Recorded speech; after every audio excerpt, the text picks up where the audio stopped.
We get these people, and then you'll have like the incident we had on the West Side Highway in New York, where this guy who comes in through chain migration and visa lottery runs over and kills 8 people, and he came in through the system. Well, I don't want that. I want people to come in ultimately. We want people to come in through merit.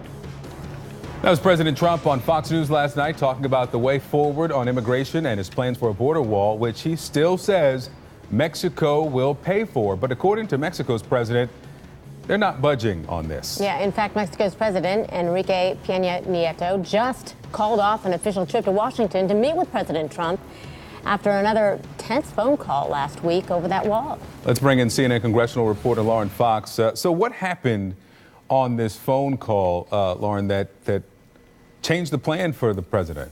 Well, it was another war of words between President Donald Trump and Mexico's President Enrique Peña Nieto. Now, Peña Nieto was scheduled to visit Washington tentatively at the beginning of March, but that trip will no longer continue, in part because of that tense phone call on Tuesday.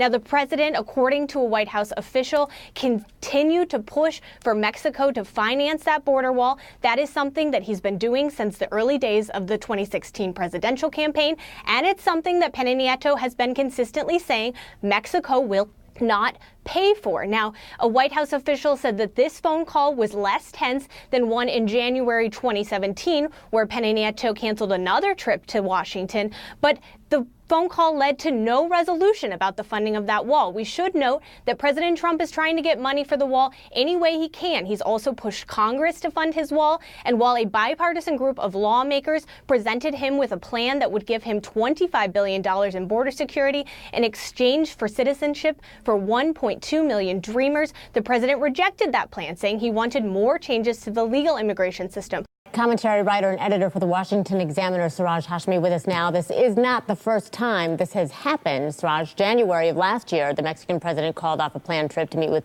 the president over a similar scuttle.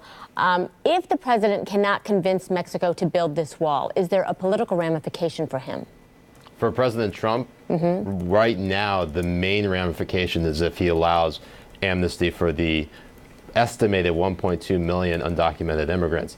That would be the huge concession that really hurts within his base. Building the border wall, that's become sort of a non-factor, and really this game of chicken between Peña Nieto and Trump, for a lot of people, is not as big of a deal.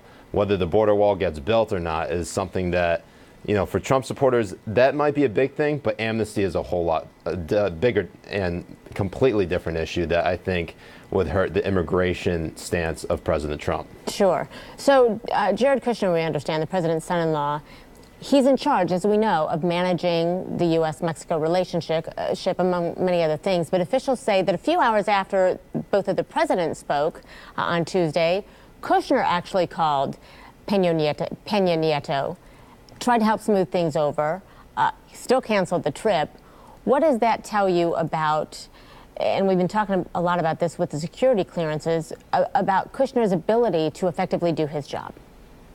Well, Jared Kushner, President Trump's son-in-law, as well as Ivanka Trump, they have taken a lot of criticism for handling specific sensitive White House issues. And the fact that they don't have full security clearances are certainly concerning.